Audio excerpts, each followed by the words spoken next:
Hey guys, welcome to my channel again, and in today's video I want to show you my new project two-wheel drive buggy.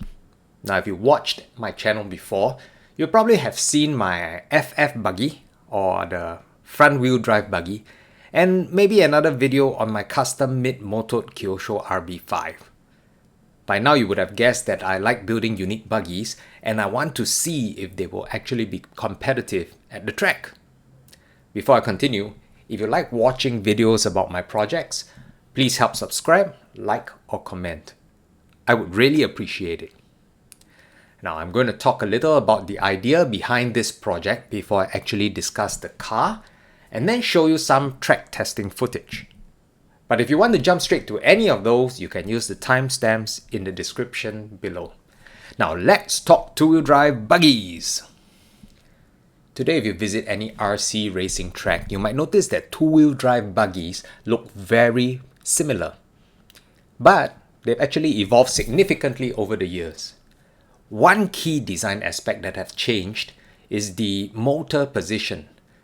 And this change was motivated by the evolution of tracks from low grip, loamy dirt tracks to medium and then to high grip tracks that feature surfaces today made from clay, astroturf or even carpet. From the 80s to the early 2000s, competitive two-wheel drive buggies almost universally had the motors behind the rear outdrive of the car, right at the back. Rear motor configuration was really king on the low grip tracks of that time. A company called X Factory was probably the first to push hard for a mid-motor designed two-wheel drive buggy, and they really must be credited for sticking to their design philosophy and putting out a very competitive mid-motor buggy even when no other top brand was doing so at that time. It was called the X6. But over time, more and more buggies would come with an option to mount the motor in the rear or in the mid configuration. And then rear motor options in time were phased out completely. But the change did not stop there. Simply moving the motor in front of the axle was just the start. Manufacturers would start to release new designs that would feature the motor in varying degrees of, shall we say, forwardness. The initial designs where the motor was just in front of the rear axle came to be called the stand-up mid-motor configuration. And one where the three transmission gears were laid almost flat to shift the motor further to the front was called the lay-down forward motor configuration. Then came an in-between position that put the motor more forward than in the stand-up position, but not as far forward as the laid-down, which came to be known as the laid-back configuration. The idea behind all these designs was that as tracks got grippier, buggies did not need so much weight in the rear to generate grip. So the heavy motors moved forward resulted in cars that could corner faster without the heavy motors hanging out back like a swinging pendulum. The general principle is that the higher the grip, the further forward the weight bias could be. Now, as often happens, some companies would of course push the envelope even further. A custom Japanese machining company called Matogo produced a TLR22 conversion that added idler gears to move the motor even further forward than today's lay-down designs. And based on a similar principle, a UK company today called Wheelspeed currently produces a conversion for many top buggies that is a work of CNC art. It features 2 additional idler gears for a total of 3 to move the motor much further forward than even the lay-down forward motor configuration. Now this finally brings us to the concept for my latest project. I really enjoy building and testing buggies that are unique and seeing if they can keep up with the off-the-shelf race buggies at my local track.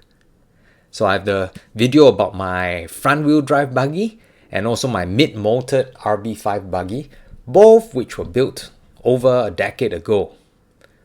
So the new concept for this project has been in my mind for quite some time. The idea was to try a unique new layout for a buggy by moving the motor further forward than probably anything before. I would utilize the central and rear transmission from a Yokomo YZ4 four-wheel drive buggy to achieve this result. Now the YZ4 is a discontinued buggy and it was released way back in 2015. The transmission was quite unique. It utilizes a transverse mounted motor that drives a belt to a rear gearbox that houses a 3-gear transmission, similar to that of a more conventional two-wheel drive buggy. As you can see, the motor is very far forward in the YZ4. Now this layout also allows for quite a few different electronics layouts to adjust the weight distribution and in turn be able to tune the handling characteristics of the buggy. The battery is mounted behind the motor and spur assembly and can be mounted either in line with the chassis, to the left, to the right, or in a central position. Or the battery can also be mounted transversely across the front or back of the chassis as preferred by the driver. On this buggy, I had initially ran the car with a longitudinal battery layout where it is slightly offset to the right and counterbalanced by the Hobbywing ESC on the left. And this layout uses the stock YZ4 battery mounting, which is a Y-shaped carbon brace secured by 2 thumb screws at the back. However, just recently I've swapped to the transverse battery layout to test this car. This layout uses 2 O-rings to hold the battery down, and the battery can be positioned fore or aft for weight balance tuning. It currently runs the battery forward with the ESC just behind it, and initial runs have been very positive, I would say. The car seems to have better mid-air control, and there's less of a pendulum effect coming out of corners, especially when the grip is medium to high. So it would appear to corner more predictably, although I will have to test a little more. Here, an upper deck gives rigidity to the chassis and also holds one of the 2 belt tensioners to keep the belt properly tensioned for smooth power delivery. The belt on the car is very thick and certainly heavy duty enough to handle the power of even low turn modified motors. Now onto the front of the buggy. It comes from another discontinued Yokomo buggy because I wanted to keep all the parts within one brand family. So the front end is donated from a Y-Max2, which was released around 2012 and retired around about 2014-2015. The design is not unlike many current buggies, with a lower kick-up and an upper support that supports the shock tower. The steering features bell cranks, but they pivot behind the steering links and not in front of them like many current designs do today. Now, this project car originally ran with the Y-Max2 stock C-hubs and uprights, but I've changed them to run YZ2 hubs, which allow me a little bit more adjustability. The YZ2 setup allows me to adjust the axle heights, tweak caster and Ackerman. On a project car, it really helps to have more tuning options available because you never know how the final car will handle when it actually hits the track, and then it's good to have these options to adjust and to tune. Now let's move on to the chassis, which was designed in Fusion 360 and is machined out of a 3mm carbon plate. It also has 2 primary side plates that give the chassis more longitudinal rigidity, and they also serve as battery retainers when the batteries are mounted in a transverse position. The rear is also supported by the 2mm upper deck that has a slot milled in the center to give it a little bit more torsional flex. Since the upper deck only supports the rear, I added 2 more side supports in the front of the chassis. The current ones are 2 mm thick, but I also have 3 mm ones that I can use if I would like to increase the rigidity in the front. You may also notice that there are several holes in the chassis, and these are here to give options in 2 areas. First is for battery mounting. The holes allow the carbon battery guides to be positioned in different places so the battery position can be adjusted. Secondly, in the center, there are holes to actually move the whole motor assembly back by 9 mm. This adjustment is designed to work with the front belt of the YZ4 buggy that is slightly shorter. So I have another option of adjusting the weight distribution without any additional parts, since both belts already come from my donor 4-wheel drive buggy. Other than weight, the flex of the buggy can also be tuned by the number of screws that attach to the side braces on the chassis, as well as the thickness of the braces. Now, when it came to selecting a body, I wanted to find something less common for a buggy as unusual as this.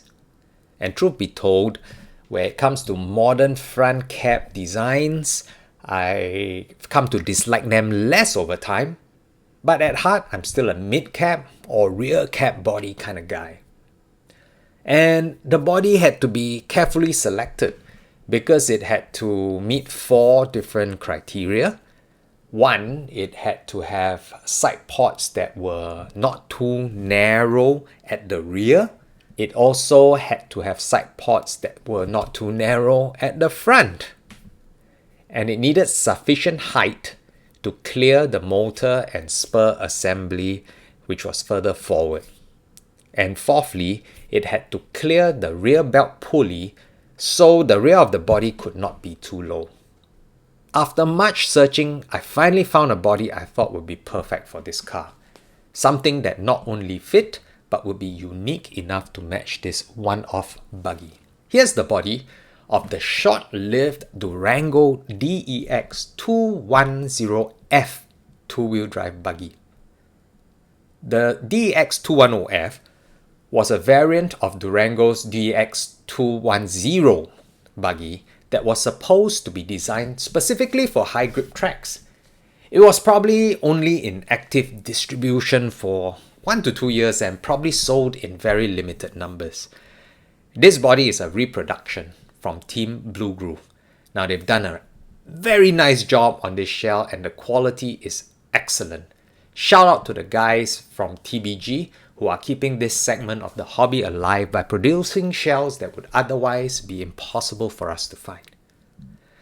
I've always found this body very unusual. It is a mid-cap, which I like very much, but the cap actually widens towards the back, which is rather uncommon. I can't think of many buggy body designs like this.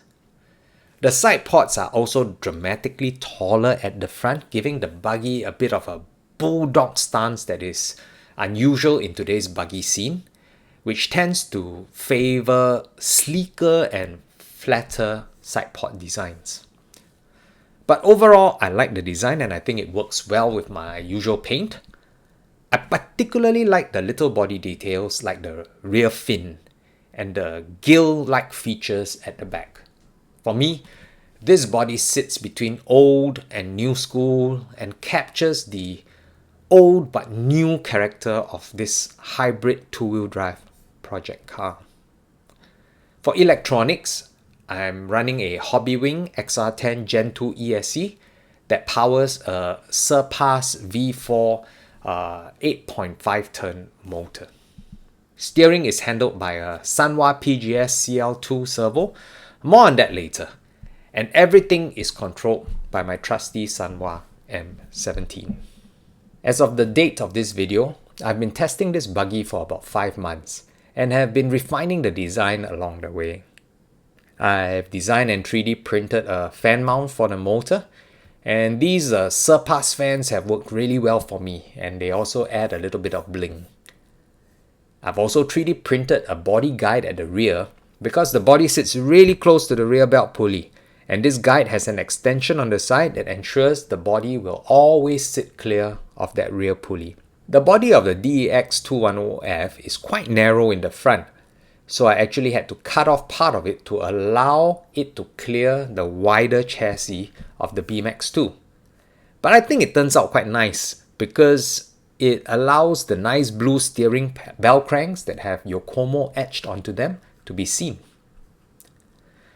Now, speaking about the front end, I was actually experiencing a number of issues with the steering during early testing. Initially, the car had very little steering and I lost a lot of time at the tight hairpins. And it turns out this was because of the saver that was built into the servo horn on the stock B-Max2 setup. The servo saver works well on low grip dirt, but it's just too weak to use on Astro, and I just couldn't hold the wheels pointed where I needed them to go. I've replaced the assembly with a one-piece metal servo horn, and that improved the steering significantly. With that resolved, I then found that the car would run great sometimes, and then the steering would feel inconsistent later. I figure part of the issue was the old servo I was using, which had developed some play. So I swapped this servo for a new servo, which sharpened the steering precision significantly.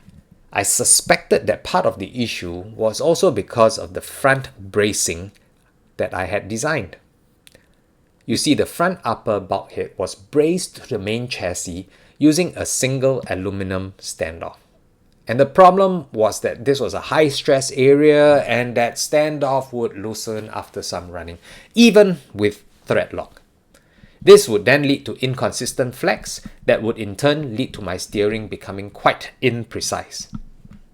To remedy this, I machined new side risers to support the front bulkhead. They are CNC cut from Delrin and feature a triangulated design that mounts to the chassis using 3 screws instead of 1. And the whole front end is now much better supported, and it is unlikely any of the screws will come loose now. The result is a front end with minimal longitudinal flex for much more consistent steering. These new servo and side braces have gone a long way in resolving my steering gremlins. So, here is my Yokomo project car that mates parts from 2 discontinued cars into one. The rear end of a belt-driven YZ4 buggy and the front end of a 2-wheel drive B-Max2. I really like how it turned out, and for me, it is a worthy addition to my collection of weird and custom 2-wheel drive race buggies. Now, the question is, does the buggy work? The short answer is yes. In fact, much better than I had hoped. I'm going to show you some track footage from early on in the testing, during the initial shakedown runs at the track. In this footage, a friend of mine is driving this car for the first time. He really adapts quick and starts to get some pace from the buggy.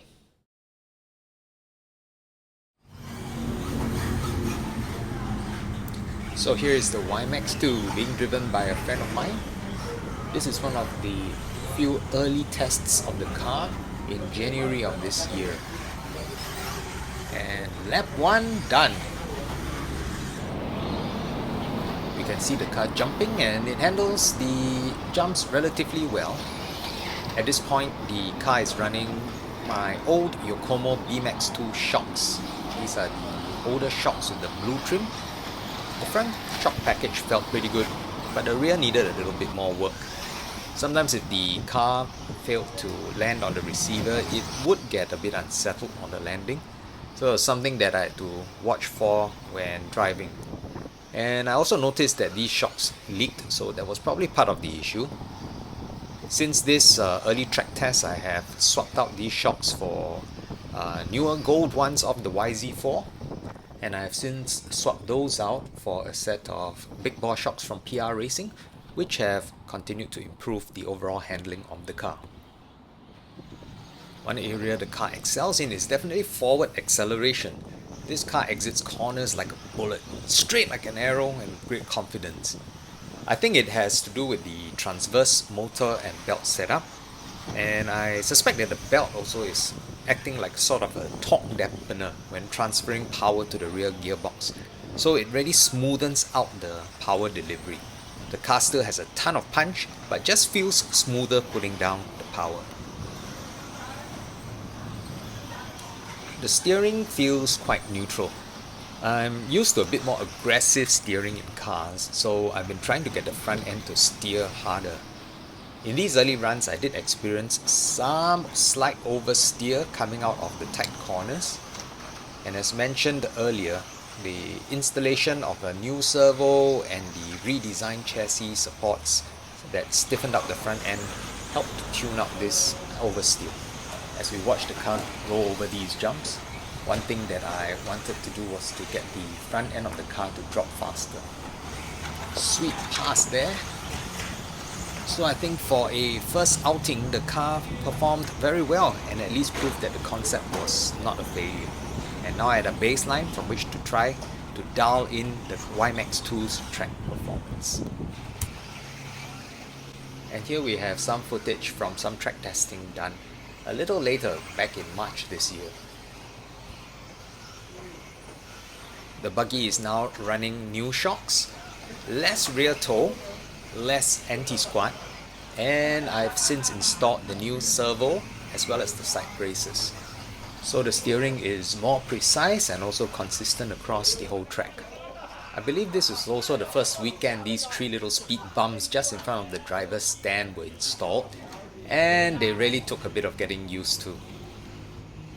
You tend to see that the little bumps would unsettle the rear of the car, making the drive through this section rather unpredictable.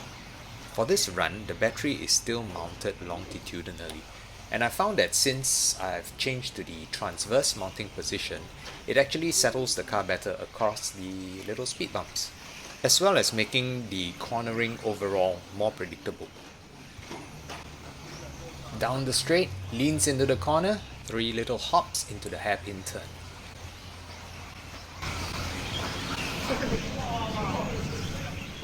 So this is our local community track. We've got a nice straight that goes into a medium sweeper, 3 little hops that are critical to get right so you can attack the hairpin, the speed bumps, crossover, which consists of 2 double jumps, and then a longer sweeper that hits back into the straight. It's not a very big track, but it's got its own flow, it's nice and technical, and overall it's good fun. So now let me leave you with a little bit more running footage of my Y-Max2 custom buggy before I close with a few more thoughts at the end of this video.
So this is my custom Y-Max2 project buggy. If you're still watching, thank you very much for staying with me to the end of this video. And if you would like me to share more custom project buggies with you, please let me know in the comments below. Till next time, bye bye.